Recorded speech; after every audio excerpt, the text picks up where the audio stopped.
Les gars, le Bitcoin est encore et toujours en train de se faire sauver par son support. On va parler de ce qui va arriver ensuite aux cryptos, ce à quoi vous pouvez vous attendre d'ici les quelques prochains jours, ainsi que même les semaines à venir. On va un peu discuter de ce gros pattern qui est en train de se former, ce que ça peut vouloir dire pour les cryptos. On va parler des altcoins qui sont encore en train d'en prendre plein la figure aujourd'hui. On parlera aussi de pourquoi le Bitcoin est en train de chuter en ce moment même et comment vous pouvez éviter que vos possessions en crypto ne perdent trop de valeur. Et on parlera finalement ensuite de quelque chose d'important qui va se passer aujourd'hui d'ailleurs, et ce truc risquerait bien de causer énormément de volatilité sur les marchés, donc restez par ici pour tout savoir à ce sujet.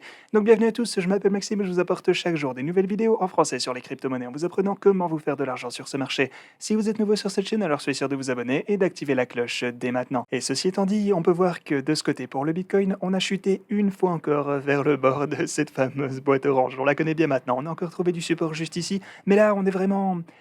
on est super proche de ce niveau cette fois. On est même un peu trop proche et pour ne pas suer un minimum pour être honnête. Et on se souvient qu'on a même eu une mèche qui a cassé ce fameux niveau de support hier. Maintenant, si on dézoome, vous pouvez voir qu'on a l'impression que chacun des rallyes en fait qu'on a vu de la part du Bitcoin se font rabaisser immédiatement. À chaque fois qu'on voit une poussée, surtout que récemment ces fameuses poussées n'ont pas été très impressionnantes, mais à chaque fois qu'elles surviennent, elles se font presque immédiatement effacer par une grosse chute en une chandelle rouge. Et c'est ce dont on parlait d'ailleurs, le fait que de la consolidation à la baisse semblerait assez probable pour les quelques prochaines semaines ou même mois. Donc à ce point, lorsqu'on se penche sur le pattern qu'on a de ce côté, alors ici on peut voir qu'on a eu une cassure à la baisse en fait, on a eu un retest totalement cliché, même une et deux fois ici, en fait même plutôt trois fois ici avec ces chandelles, ce qui a donc confirmé le retest ici et par conséquent la chute à partir du pattern. Maintenant, je pense que la raison pour laquelle on ne descend pas plus violemment à partir de ces niveaux, eh bien vous l'avez dans le mille, c'est simplement parce que ce support incroyablement fort pour le Bitcoin sur le bord de ma boîte orange ici tient toujours bon. Du coup, si on n'avait pas ce niveau qui nous a tant aidé maintenant, eh bien alors je pense qu'on se trouverait déjà sûrement vers les 26 000 dollars pour le moment. Mais là, on se fait toujours supporter par les fameux 30 000. Reste encore à savoir pour combien de temps ça va pouvoir durer. Et une autre chose à laquelle faire attention, c'est qu'on dirait bien qu'on vient d'assister à une sorte de découplage en ce moment par rapport au marché traditionnel. Parce que de leur côté, on peut voir que les marchés traditionnels se sont en fait assez bien ressaisis durant les quelques derniers jours. Ça fait maintenant une bonne semaine qu'ils remontent, mais le Bitcoin, quant à lui, continue toujours de descendre. Ou au minimum, il ne fait pas grand-chose, c'est sûr. Malheureusement, on ne voit pas vraiment un découplage dans le sens qu'on aurait toujours rêvé de voir, mais ce genre de choses a toujours tendance à être temporaire. On voit souvent que la corrélation rattrape tôt ou tard son retard, mais en tout cas, tant que maintenant, eh bien, on voit effectivement que les marchés traditionnels sont en train de remonter et les cryptos, elles, sont toujours en train de chuter. Maintenant, on peut aussi noter que le Bitcoin ne souffre pas autant que le reste du marché en ce moment, c'est le moins qu'on puisse dire. Vous voyez ici que pas mal d'altcoins sont en négatif de, ouais, déjà UST en rouge de 50%, X moins 20, vous avez 15, 17, on a 26% ici, 10, 11%. Genre la plupart du marché vient encore de prendre un sacré coup. Vous avez Avax bien sûr, moins 10%, Solana moins 10 encore. Tout ça pour dire que le Bitcoin ne se porte pas trop mal en comparaison en fait. Ici, durant les 24 dernières heures, on peut voir qu'il est descendu de 2%, c'est pas si grave. Mais par contre, vous pouvez voir que l'Ethereum lui est en train de prendre un sacré coup pour le moment. Mais pourquoi est-ce que c'est le cas, vous me direz? Eh bien, le truc c'est qu'on voit énormément d'options qui vont expirer aujourd'hui. Vous avez donc 1 milliard de dollars en options qui se terminent pour l'Ethereum aujourd'hui. Mais alors c'est quoi une option? Eh bien en gros, vous prenez un pari sur le fait que le prix d'une crypto en spécifique sera plus haut ou plus bas qu'un prix en particulier que vous prédéterminez. Ici, par contre, je ne vais pas trop rentrer dans les détails, on a déjà parlé un peu de ça sur la chaîne, mais en gros, sachez que certaines personnes vont soit se faire énormément de profits ou alors énormément de pertes en fonction d'où le prix de l'Ethereum va se trouver à la fin de cette même journée.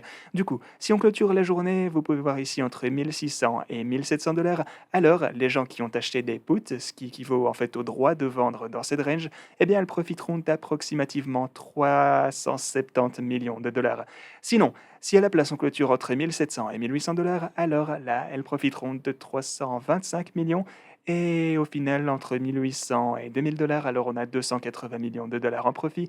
Voilà un peu ce que potentiellement les bears pourraient gagner aujourd'hui. Alors bien sûr, en sachant ça, les bears vont tenter de pousser le prix au maximum vers la zone où il se ferait le plus d'argent. C'est normal, qui, comme on le voit, se trouve alors entre 1600 et 1700 dollars. C'est là où il y a le plus d'argent à gagner. Maintenant, le prix de l'Ethereum se trouve actuellement à 1788 dollars. Donc, est-ce qu'il pourrait le faire chuter suffisamment, disons à notre 100 dollars en gros, pour entrer dans cette zone? Eh bien, c'est ce qu'on va devoir attendre de voir aujourd'hui. C'est pourquoi on risque, je pense, d'avoir pas mal de volatilité. Voilà en tout cas ce à quoi je m'attends de la part de l'Ethereum, si ce n'était pas déjà le cas assez. Maintenant, une autre chose importante qui contribue à cette fameuse chute du Bitcoin, ainsi que le reste des crypto-monnaies en fait, ce sont bien sûr les liquidations. Je vous parlais déjà de tout ça dans la vidéo d'hier, parce qu'en fait, on a vu une chandelle plutôt importante en termes de liquidation récemment.